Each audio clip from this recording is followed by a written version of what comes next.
Star Citizen's first roadmap update of 2022 has finally been released, but it appears we are in the worst possible timeline. Cloud Imperium appear to want to phase out some of the release view portion of the roadmap, although we will still have the release view for the next major patch.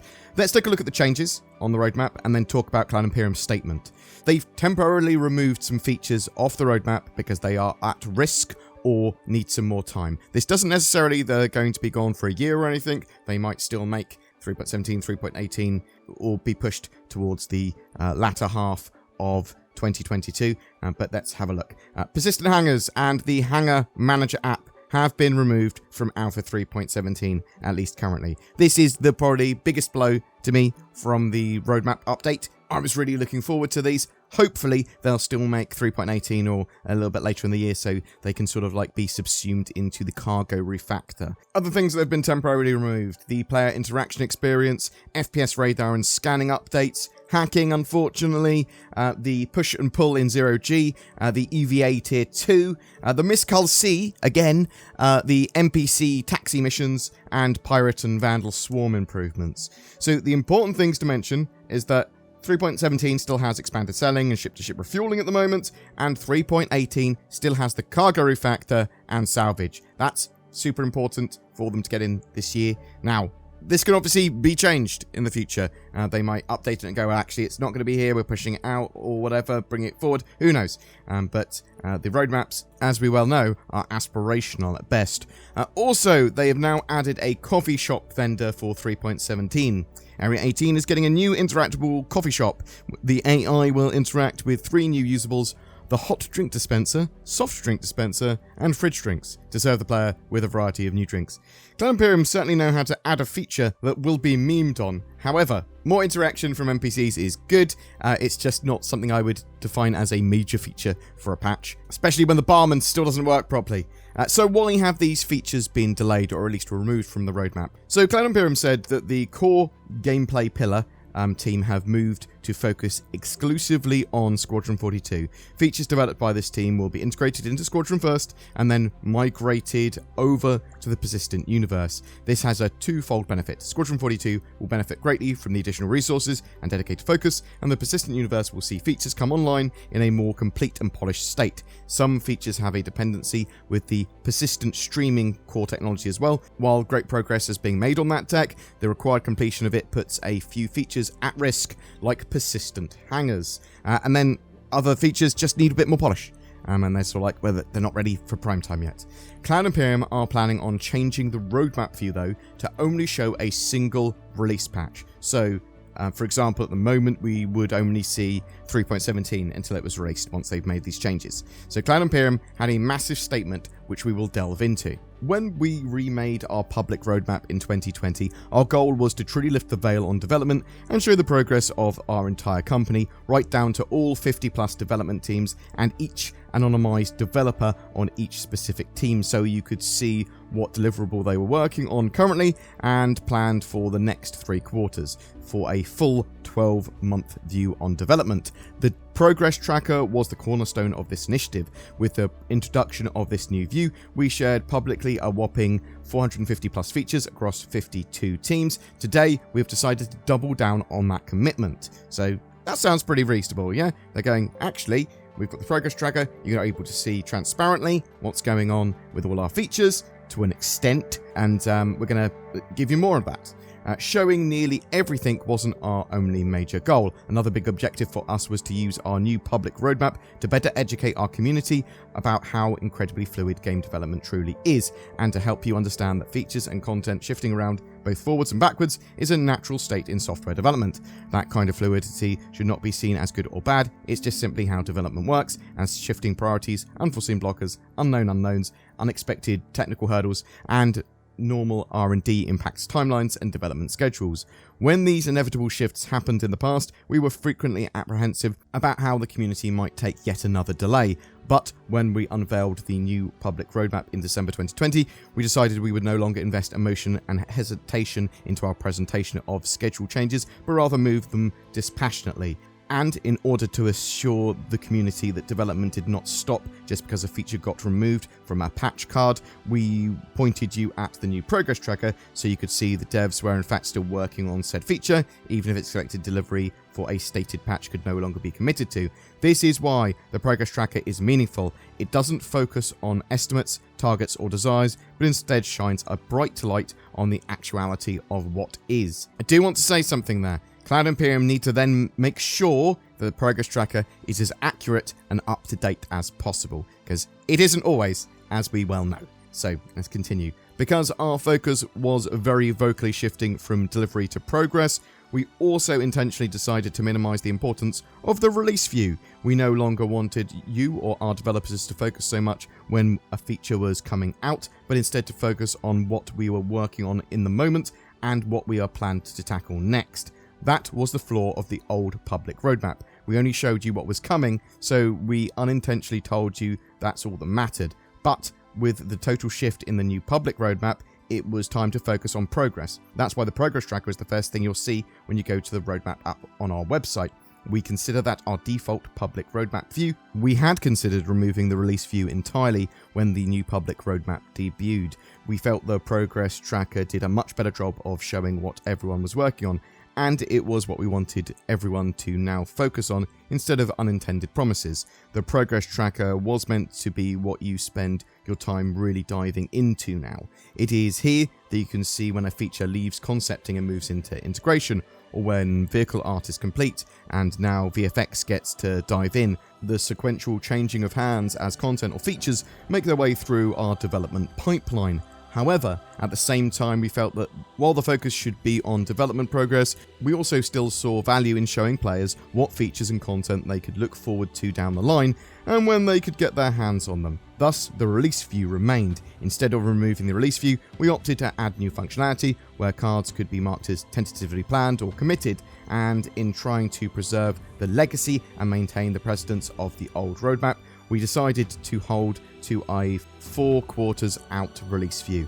I do want to say there as well, Cloud Imperium did say that when it says tentatively planned, that there was only a 30% chance of it moving. It was like 60 to 70% chance that it would make a patch. And they did say that, and if they didn't want to say that, they didn't have to. So there is a little bit of shifting goalposts here. It's not huge. It is obviously, this has been written to explain what they're doing and why they're doing it, and that's sort of fair enough. Anyway, in hindsight, after living with this new public roadmap for the past 6 quarters, we've come to realise that this was a mistake. It put too much attention on features that had a high probability of shifting around. It has become abundantly clear to us that despite our best efforts to communicate the fluidity of development and how features marked as tentative should sincerely not be relied upon, the general focus of many of our most passionate players has continued to lead them to interpret anything on the release view as a promise. We want to acknowledge that not all of you saw it that way. Many of you took our new focus and our words to heart and understood exactly what we tried to convey. But there still remains a very loud contingent of roadmap watchers who see projections as promises, and their continued noise every time we shift deliverables has become a distraction both internally at CIG and within the community, as well as to prospective Star Citizen fans watching from the sidelines to our open development communications. Rather than continuing to display these release projections that carry a high percentage chance of moving, we will no longer show any deliverables in the release view for any patches beyond the immediate one in the next quarter. Even though we always added a caveat that a card could move, we feel now it's best to just not put a deliverable on release view until we can truly commit to it. We're going to emphasize more strongly than ever that you should focus your attention on our progress tracker, which has been our continued goal. Going forward, starting after 3.18, we will now only add cards on the release view 1 quarter out. So once we have like 3.19 as the only thing on the release view, and the rest of your information you'll get from the progress tracker. Our process remains the same for updating a feature status. Cards on the release view will be listed as tentative until they pass their final review, in which the case they will then be marked as committed upon passing. This is no different from how things are handled today. So there is a bit to unpack here, and I will give you my thoughts on it, and you do not have to share them. You can have totally different views on this. Cloud Imperium and Star Citizen, they're going to attract criticism and praise and lots of people talking about their project. And it doesn't matter if they only have one patch shown on the release view. If a patch feature moves, people are going to be sometimes upset about that. And some people are going to say, oh, they promised this. I mean, obviously they didn't promise it, and they even very much say, look, these are tentative sort of features, they can move out. But they still seem to be doing that. They're literally saying, look, we're going to show one patch out, but there's still going to be tentative features on it. When I had originally looked at the sort of roadmap update this time, I was worried that they were entirely getting rid of the release view and not even going to show one patch out. But I do feel that this further obscures development potentially. Well, it sort of depends. I am behind Cloud Imperium if they say, look, we can't know for sure what is happening beyond a quarter or two out.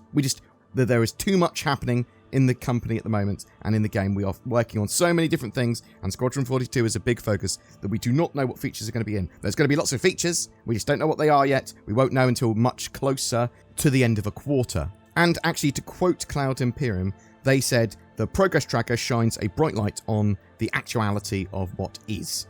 But it doesn't really currently. That does require the roadmap to be updated very regularly and be accurate. Potentially even to state what sort of state the particular feature will be in once it's completed the current sprint, the current sort of planned work. So when this planned work is completed on the hull C, it'll be in grey box, it'll be in final art. So we go, so we know there's another phase afterwards that they have yet to actually put on the roadmap. I am up for them evolving the way they do the roadmaps and them showing more sort of updated and deeper information on the progress tracker. Cool. You show me what everyone's doing in the company. Great. I do think that this statement was largely saying, look, the patches are massively in flux. We can't really pin them down at the moment. We will show you the next major patch coming out, and that will be relatively accurate, but stuff may still move. I love CIG. I love Star Citizen. I love the development of the project, even though it is a very slow burn. I do feel that some of these explanations weren't really what I would have liked to have heard. I do feel they sort of blamed some of the backers a little bit that make a little bit of noise. They're allowed to make noise. I mean, sometimes I feel that some people are being incredibly unreasonable or stupid, but they're still backers, they're still people that are following the project. You're going to draw criticism, whatever. You should either just ignore it or go, you know what, we're making the game, we're going to still make it. But maybe I'm wrong. Maybe too many people did interpret the roadmap as these are promises, though I don't think that's the case. I do want to draw your attention quickly to some new stuff that's on the progress tracker, but what I want to start doing is breaking down work that's being done each quarter on the progress tracker. So just to draw your attention, some new things were added to the progress tracker. We have the Argo SRV, and that's sort of tractor towboat being added. We've got the Greycat Industrial Sidnus mining droid. That mining tick has been added to the Squadron 42 art team schedule. We've got a hospital surgeon, which is going to, at some point, start appearing at Horizon. That's been added to the character art team and character tech art team schedules. We've got a military multi-tool, which is going to be used by the military in the Squadron 42 campaign. Arcade machines, which are going to be usable by AI. They're going to be able to play multiple rounds on them. And win and lose and be happy and sad about that. The usable system V2, so they're basically improving implementation of existing usables, sort of making them more memory optimal, that sort of jazz. Modular shaders have been added, so this is updating the existing shader system and workflows, so it can support modularity and that sort of stuff. Server streaming, so this is super important, changes the implementation of server object container streaming to be driven from the network code replication layer, backed by Entity Graph for persistent storage. You've got dedicated game server crash recovery. Super important when you have server meshing and sharding and that sort of stuff. You won't lose your things when the servers crash. Long-term persistence. Changes to long-term persistence that support new inventory and shard database stuff. Wheeled vehicle physical improvements. So this is going to be cool, because this then will have you be able to do cool things on the ground, and ground vehicles feel a lot better. And the day morale will be even better with this. Reputation V2, an upgrade to the reputation system that allows reputation to drive AI hostility. The Bounty Hunter V2 has been re-added, so this is sort of like big updates to the Bounty Hunter gameplay, enabling players to track criminals, and then you'll be able to sort of see where those bounties have gone based on if there's been distress signals or they've gone in the range of comm arrays or air traffic control systems, that sort of stuff. However, Because of the dependency on persistent streaming, persistent HABs have been temporarily removed from the progress tracker. Hopefully, they'll return soon. I will be doing a much deeper breakdown of what is being worked on the progress tracker for Q1 and Q2, as I think it's probably a good idea to start talking about what Cloud Imperium have been working on in regards to their progress tracker now. Hopefully that will give us some good indication of what is going to make major patches later in the year. I like talking about expected features and what I'm hoping for, what I'm speculating to be in a patch. I think it's good to talk about that sort of stuff, and you can look at the roadmap, you can speculate on that, you can talk about that, and you can have mature conversations about that without people getting annoyed. That said, I wish Cloud Imperium good luck with their new roadmap, and hopefully 3.17 and 3.18 are going to be fantastic patches, and we're going to have a fantastic 2020 in terms of Star Citizen features. I'm a little disappointed, but I'm hopeful. Maybe we're going to see more accurate patches in the future, but what do you think? Is this sensible, as Cloud Imperium say they have trouble knowing what will be ready for a patch beyond the next major one? This will help maybe avoid disappointment to some significant level. Did the roadmap serve no purpose anyway? Was it too sort of like too ethereal and ever shifting? Or should they tell us all the infos as they know them, and actually this will be a good thing? Are you expecting some awesome features to be released in 2022, or is it going to be a slow burn? Whatever your thoughts, I'd love to hear from you in the comments below. Mummy, my friend told me at school today that Star Citizen was a scam. Oh, Tim, is that why you got into a fight? Yes, Mummy.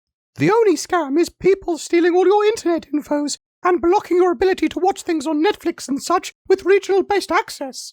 That's why we use our words, Tim. You should have told those bullies to get NordVPN, and also that Star Citizen is the best damn space sim ever. Yes, these two people are right. Get NordVPN, and also Star Citizen's great. Also, Timmy was a 35-year-old teacher at the school. And it wasn't even a school, it was a pub, and he was a barman.